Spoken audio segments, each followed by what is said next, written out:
Huwag kang magpapaapekto sa 10 bagay na ito. Number 1. Mga taong naiinggit sa'yo. Laging may mga taong gustong makuha kung anong meron ka. Naiinis sila na meron kang isang bagay na wala sa kanila. Nang dahil sa sobrang kainggitan, gagawa sila ng negatibong paraan para mapabagsak ka lang. Gusto nilang maapektuhan ka para mawala ka sa focus mo. Hahatakin ka nila pababa. Minsan nga sisiraan ka pa nila sa kumpanya para lang mapunta sa kanila ang atensyon ng boss nyo. Minsan din kapag gusto nila ang mahal mo, sisiraan ka nila para makuha nila ang taong gusto nila na nasa sayo. Alinmang paraan, naiinggit sila sa kung ano ang meron ka at gusto nilang makalibel sa'yo o gusto nilang higitan ka. Pero hindi ka dapat magpapaapekto sa mga ginagawa ng mga taong naiinggit sa'yo. Kasi kung sa kanila ka nakapokus, siguradong babagsak ka. Kung ano man ang negatibong naramdaman ng mga taong inggit sa'yo, it's none of your concern. Hindi mo na dapat alalahanin yun. Kaya mag-focus ka lang sa sarili mo. Kung gusto talaga nilang magkaroon ng mga bagay na meron ka, kailangan nilang ibuhos ang dugo, pawis at luha tulad ng ginagawa mo. Number 2, takot. Tayong lahat naman ay may kinakatakutan. Ang iba ay takot mawalan ng pera. Ang iba ay takot mag-isa sa buhay. Takot malugi ang negosyo. Takot mawalan ng trabaho. Pero huwag sanang umabot sa punto na ang takot mo ang magpukontrol sa'yo. Minsan kasi hindi na natin dinesisyonan o inaaksyonan ng isang bagay dahil takot na ang namamahala sa puso't isip natin. Kapag may mga gawain na hindi sigurado o hindi pamilyar, nangingibabaw ang takot. Biglang sasara na rin ang isip mo. Hindi mo na lang gagawin ang isang bagay kasi takot ka sa posibleng mangyari. Kung gusto mo ang isang bagay na hindi mo pa nararanasan, kailangan mong gawin ang isang bagay na hindi mo pa nagagawa noon. Di ba? Well, posible lang yan kung matututo kang bumitaw sa takot. Maaaring nakakatakot ang sumubok ng mga bagong diskarte. Ngunit hindi ito nangangahulugan na may masamang mangyari. Kung magpapanik ka kapag hindi ka komportableng gawin ang mga bagay, tandaan mo, diyan ka matututo. Discomfort is where growth happens. And growth is where success comes from. Huwag mong hayaan ang takot ang hahadlang sa pangarap mo. Oo, mas madaling sabihin kaysa gawin. Ngunit positibo ang bunga nito. Kailangan mo lang magpatuloy at maniwala ka na ang lahat ay gagana kung hindi ka magpapasindak. Number 3, mga taong nang-judge sa'yo. Natural lang naman na maging conscious kung ano ang pagtingin ng ibang tao sa'yo. Lahat naman tayo, aminin man natin o hindi. Minsan conscious tayo. Kahit palagi kong sinasabi na dapat hayaan na natin ang ibang tao kung ano ang iniisip nila tungkol sa atin, pero hindi 100% mawawala ang paki natin. It's unrealistic, pero kailangan nating bawasan ang paki natin hanggat maaari. Huwag mong hayaan na ang panghuhusga nila ang wawasak sa mga plano mo. Gawin mo ang kailangan mong gawin upang maabot mo ang iyong mga layunin. Alam kong mahirap umabante sa buhay kapag may maraming negatibong tao sa paligid mo. Lalong masakit kung hinuhusgahan nila ang pagkatao mo. Pero nakasalalay ang pangarap mo dito. Gusto mo bang ma-stuck ang buhay mo dahil lang sa kakaisip sa kanila? Kahit ano pang sabihin nila, ikaw lang ang tunay na nakakaalam kung gaano ka ka-hardworking, kung gaano ka ka-passionate sa ginagawa mo, at kung gaano mo gustong maabot ang iyong mga layunin. Kaya huwag kang magpapa-apekto. Mag-focus ka lang sa goal mo. Number 4, pag-aalinlangan. Lahat naman tayo, minsan ay may pagdududa tayo sa sarili natin. Nabubuhay tayo sa isang mundo ng walang katapusang kumparahan, mapa-online man o sa totoong buhay. Minsan nga umabot sa punto na nadismaya tayo dahil nakita nating mas mahusay sila kaysa sa atin. Akala rin natin na masarap ang buhay nila, pero hindi natin nakikita ang kanilang totoong buhay. Ito ang katotohanan. Ipinapakita lang ng mga tao ang kanilang mga highlights, hindi ang behind the scenes. Kung papasok sa isip mo ang pagdududa sa sarili, subukan mong mag-focus sa kung ano ang naabot mo na. Maaaring wala ka pa sa 100%, malayo ka pa, pero malayo ka na. Number 5, mga problema sa buhay. Palaging may mga problema sa buhay, gaano ka man kahanda, o katalino, o kapassionate. Lahat ng naimbentong bagay ay sumailalim sa maraming pag-ulit bago nabuo at ibenta. Sa katulad na paraan, ang mga atleta ay nahaharap sa mga problema at nadismaya na rin sila sa kakahabol ng kanilang goal. Tandaan mo, lahat ng bagay na may halaga ay nangangailangan ng oras at dapat mong tanggapin na ang ilang mga bagay ay wala sa iyong kontrol. Kahit gaano ka ka-hustler, may mga hadlang na kailangan mong wasakin.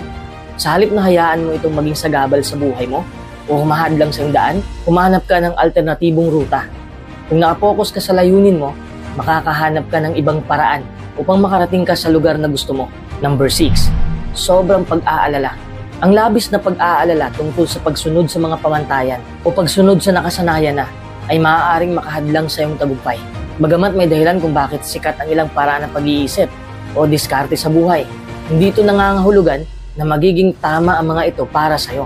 Huwag kang matakot na gumawa ng sarili mong landas. Ito ang magpapanatili sa'yo na sumulong.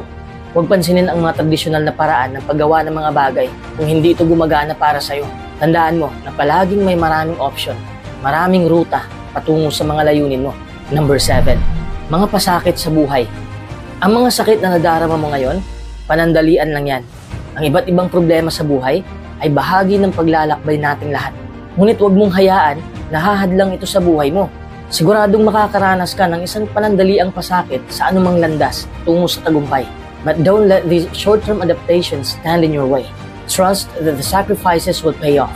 And keep pushing forwards. Number 8, kasakiman. Pwede ka namang mag-hustle hard para magkapera, para yumaman. Pero wag lang umabot sa punto na pera na ang nagpukontrol sa'yo. Huwag kang sakim. Pero hindi ko naman sinasabi na maging reckless ka sa iyong pananalapi. Ngunit merong higit pa sa buhay kaysa sa pera. Sa kabila ng nakikita natin sa social media, mga taong nag-flex, hindi lahat ay gusto ng ganun. What many don't realize is that successful people often strive for a particular outcome rather than the financial rewards that might follow. Nasisiyahan sila sa pagkamit ng isang layunin, kahit na ang layunin yun ay walang kinalaman sa pera.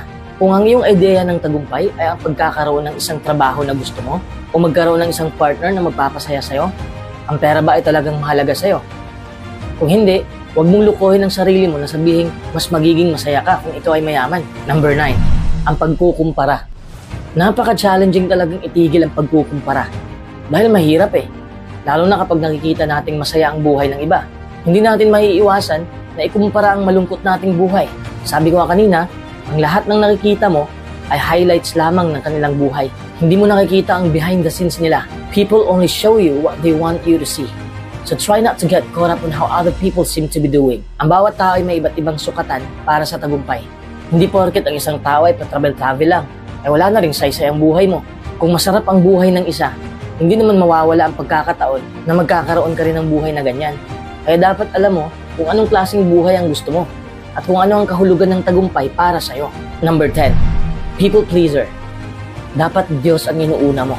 Pero hindi ko naman sinasabi na dapat wala kang pake sa emosyon ng ibang tao. Ang sabi ko lang na dapat hindi mo piniplease ang mga tao. Kasi hindi mo naman mapiplease ang lahat. If you've always been a people pleaser, letting go of the need to keep everyone happy can feel almost impossible. Gayunpaman, ito ay isang skill na kakailanganin mong sanayin kung gusto mong gumaan ang iyong buhay. Kung hindi mo itigil ang people-pleasing habit mo, hindi tatakbo ng maayos ang buhay mo dahil palagi mong inuuna ang iba. Hindi naman masama na maalalahanin ka at mabait, ngunit kailangan mong unahing ayusin ang buhay mo bago mo maayos ang buhay ng iba. Kung kailangan mong kansilahin ang isang plano para lang makamit ang plano mo, okay lang. Mauunawaan ng mga nagmamahal at nakakakilala sa'yo na hindi mo sila hinahayaan. Nakapokus ka lang sa iyong mga layunin ngayon. At kung hindi man sila susuporta sa iyong mga hangarin, maaaring hindi silang uri ng mga tao na karapat-dapat na makasama mo. May kakilala ka bang judgmental? Lahat naman tayo ay nakaranas na ng panghuhusga. Di ba? Hindi ako nagmamalinis. Minsan hinuhusgahan natin ang iba nang hindi man lang tayo nag-iisip. Pero paano naman yung mga tao na judgmental sa lahat ng oras? Sa lahat ng anggulo? Yun ang napaka-toxic na ugali. Nakaka-bad trip silang kasama. Kasi lahat na lang ng bagay ay pinupuna nila. Hindi lang naman mga Pinoy may ganitong ugali. Lahat ng lahi ay judgmental. Ngayon ay may 12 senyalis akong sasabihin sa'yo. At dito mo malalaman kung judgmental ba ang isang tao o ikaw ba ang judgmental. Number 1, hindi sila nauubusan ng opinyon. Halos lahat na lang ng nakikita nila, may masasabi sila. May kakilala ka bang ganitong tao na hindi nauubusan ng opinyon sa lahat ng bagay? Ang mas malala, miyembro pa ng pamilya o kasamahan mo pa. Needless to say, I do express my opinions most of the time. We were taught when we were little that it was fine to express our opinions as long as we did not accuse someone or step on someone's toes. We could not be sassy in our actions, but we had a right to speak our minds. Kapag may mga taong nagbabato ng negatibong opinyon tungkol sa'yo, Huwag mo silang patulan. Alam kong mahirap manahimik, pero kailangang hindi ka bumaba sa kanilang level. Kung wala kang masabi pabalik, manahimik ka na lang. Kung hindi ka interesado sa opinyon nila, lumayo ka na lang. May opinyon kasi na walang kwenta. May mga opinyon din na nakakatulong sa pag-unlad natin. Alam mo naman kung ano ang kaibahan, di ba? Kaya ini-ignore ko sila. Hindi ko nga sila tinitingnan eh. This is the best thing to do, but it's not always possible. Lalo na kung ang taong ito ay kasamahan mo o kapamilya mo. Tandaan mo, hindi na kailangang patulan sila. Masasayang lang ang oras mo. Hindi mo naman sila mababago kung makipagtalo ka. At tupagin mo na lang ang mahahalagang bagay. I also believe that behind every opinionated and self-righteous person lies a scared, maladjusted child trying to deal with a lot of things that they don't understand. Hindi natin makukontrol ang ganitong mga tao, pero makukontrol natin kung paano tayo mag-respond sa kanila. Number 2, ayaw nilang mahusgahan. Marunong silang magbigay ng opinyon sa lahat ng bagay, pero ayaw nilang makatanggap ng opinyon galing sa ibang tao. Manghuhusga sila, pero ayaw nilang mahusgahan. Hindi nila kayang tanggapin yon. Subukan mo silang punahin. Siguradong magagalit sila. Siguradong mababaliktad ka. Sila na ang magiging biktima. Yan ang ugali nila. Palagi silang nanghuhusga, pero galit naman kapag sila na ang huhusgahan. Pero sa totoo lang, likas na ito sa atin eh. Automatic natin itong ginagawa.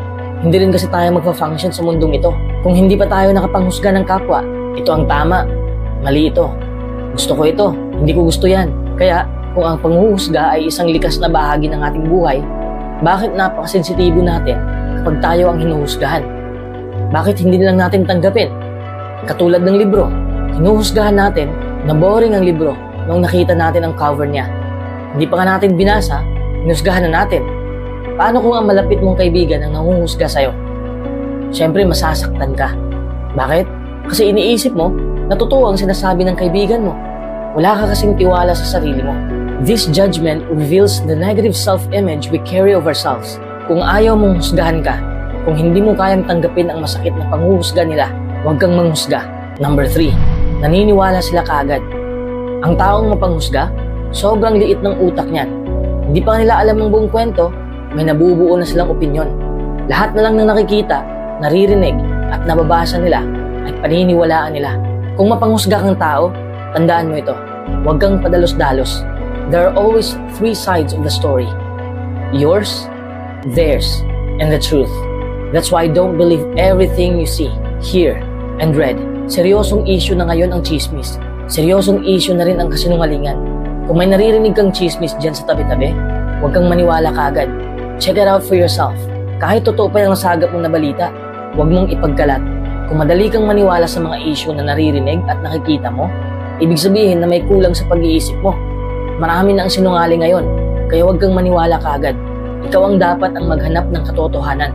Ang mas nakakairita pa, kung pagsabihan mo ang mga taong ito na mali ang nalalaman nila, sila pa ang magagalit. Kasi paniwalang-paniwala sila na yun daw ang katotohanan at panghahawakan nila yon. Number 4, makasarili sila. Wala silang pakialam sa opinion mo at sa emosyon mo. Sila na lang ang palaging tama. Sabi ko nga kanina, kung ano ang mga naririnig nila, paniniwalaan nila yun kaagad na yun ang tama. Huwag kang makipagtalo sa kanila dahil matatalo ka lang. Ang maipapayo ko sa'yo ay magpakatotoo ka sa sarili mo. Tanggapin mo na lang na wala silang pakialam sa emosyon mo. They have no regard for others' feelings or welfare. Oo, masarap magalit. Magigigil ka sa kanila. Pero pakiusap, huwag mong laruin ang larong hinahain nila. Don't stoop to the level. Kung makikipagtalo ka sa kanila, pareho kayong magiging toxic. Tandaan mo, nagiging ganito ang isang tao dahil uhaw na uhaw sila ng atensyon. This is a powerful strategy to deal with extremely selfish people who refuse to regard others. Gagana ito kapag lumalayo ka sa kanila. Ang atensyon mo para sa sarili mo ay isang kayamanan, kaya huwag mo itong ibigay sa mga taong wala namang pakialam sa'yo. Kung hindi mo ibibigay ang iyong atensyon sa kanila, lalayo na ang mga yan. Number 5, iisipin nila na masama ka. Palagi silang mahinala sa bawat kinikilos mo. Madalas itong nangyayari sa relasyon. Halimbawa, nagte-text yung taong judgmental. Naghihintay siya ng reply mo. Tapos kung hindi ka nakapag-reply sa loob ng inaasahan nilang oras, so nag-a-assume sila na disrespectful kang tao. Hindi ba't napaka-unfair naman? Paano kung busy ka lang talaga? Pero ayaw nila ng ganoong dahilan. Kasi ang nasa isip nila, may ginagawa kang masama. Ayaw nilang makinig sa paliwanag mo. Huhusgahan ka na nila. Magagalit na sila. The problem here is that you were simply judged and condemned without any voice of your own.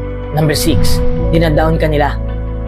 The first and most important thing to understand is that they put you down because it's their way of dealing with their own insecurities. Totoo yan, sila ang may mas maraming issue sa buhay kaysa sa'yo.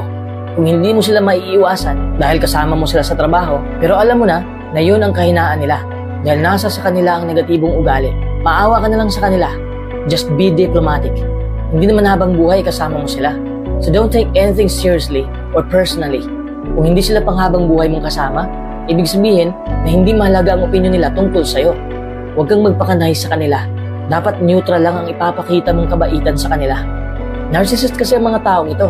Ang mga taong mapanghusga ay mahigpit na humahawak sa kanilang personal choice. Kaya palagi nilang iniisip na sila ang pinakamataas sa lahat. At ang personal choices ng iba ay mababaw lang sa kanila. Pero ang totoo, dinadown nila ang iba dahil wala silang tiwala sa kanilang sarili at insecure sila. Number 7, gusto nilang sila ang nasa itaas. Lahat ng anggulo ng buhay mo, hinuhusgahan nila para lang masira ka. Gusto nilang sila ang nasa itaas. Insecurity is the only reason someone would be compelled to demean another person. They just want to make themselves better. Kaya huwag kang mag-focus sa kanila. Mag-focus ka sa sarili mo para maintindihan mo ang mga pinagagawa mo. Hindi ka madaling madaw ng iba kung wala kang pakialam sa kanilang ginagawa. We have to begin by loving ourselves. It's the only way you can love other people. Kung may kakilala kang mahilig ng insulto at mang-down, makukuha mo ang punto na hindi rin nila mahal ang kanilang sarili. Ginawa nila ito para maramdaman nilang mas angat sila sa'yo. Number 8, hindi makatwiran ang kanilang inaasahan. Lahat ng taong mapanghusga ay parang sila ang may hawak sa buhay mo. Gusto nilang ma-meet mo ang mga expectations nila. Minsan nagkakaganito sila dahil lang din sa'yo. Naranasan ko na kasi ito noon eh. Parang sila na ang may hawak ng buhay ko. Kasi palagi akong umuo sa mga kahilingan nila. Palagi ko silang pinapakinggan. Palagi ko silang inuuna. Kahit hindi ko na kaya, kahit pagod na ako, kinakaya ko pa rin. Tapos ang resulta, parang nakukontrol na ako ng mga tao. Pero masarap naman sa pakiramdam kapag may mga taong umaasa sa'yo. Kasi feeling mo ay mahal ka nila. Pero kung sumobra naman, nakakadrain naman ng energy. Kaya ano ang ginagawa ko ngayon? Umaasta ako na parang wala lang. Umaasta ako na wala akong kakayahan. Parang ganun lang. Tapos nag-drop na ang expectations nila. Pero ang mas mabisang paraan ay matuto kang humindi. Then go in secret and use your abilities to become whatever you like. And don't let these people benefit from it. Number 9, kinukontrol ka nila. Pero hindi naman sila ipinanganak na ganyan. Mabuting tao naman sila noon. Siguro nagbago sila dahil sa mga negatibong karanasan nila. Hinuhusgahan ka nila dahil gusto nilang makontrol ang emosyon mo. Huwag kang mag-focus sa kanila. Mag-focus ka sa pinagagawa nila sa'yo. Marunong silang mag-disguise eh. Umaasa silang concern sa'yo. Tutulungan ka daw nilang mag-improve. Pero kinukontrol ka na pala nila. They want to change you. Not to better your life, but to validate their lives and to keep you from outgrowing them. Kapag nangyari yon, mas madali ka nilang mahusgahan na palpak ang magmaneho ng buhay mo. Hanggang sa manghihina ka. Kung naloko ka man ng isang beses, ayos lang. Kung magpapaloko ka pa ulit, ang tanga mo na niyan. Stop letting them walk all over you. Stop being a punching bag. No one feels bad for you, and you're only embarrassing yourself. Walang makakakontrol sa'yo kung hindi ka magpapakontrol. Huwag kang magtiwala kaagad sa mga taong nagpapakita ng sobrang kabaitan. Minsan ang sobra ay may masamang motibo pala.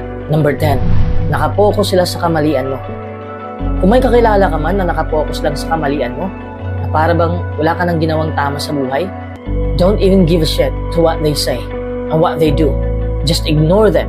And if they don't get the message that you don't want to hear them speak, just tell it to their face. Our world is full of these kinds of people, and you find them everywhere.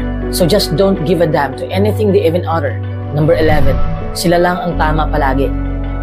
Ang mga judgmental na tao, laging nag-iisip na sila lang ang tama. Lahat ng issue na nakikita nila, ikaw ang kanilang sinisisi. Lahat na lang ng ginagawa mo, basta't hindi swak sa inaasahan ng taong judgmental, iniisip na nila na mali ka na. Gusto nilang sila lang masusunod, pero magagalit naman kapag pagsabihan mo silang judgmental, kahit totoo naman. Number 12, insecure sila. Sa sobrang insecure nila, pilit ka nilang kontrolin. Kinukontrol ka nila kasi sobrang takot silang makaangat ka. Wala kasi silang kontrol sa sarili nilang buhay. kaya nangingialam na lang sa buhay mo. They might feel insecure about their own life choices, so they're desperate to be reassured that they've chosen well. The most important thing you can do is to have respect for yourself and be self-confident.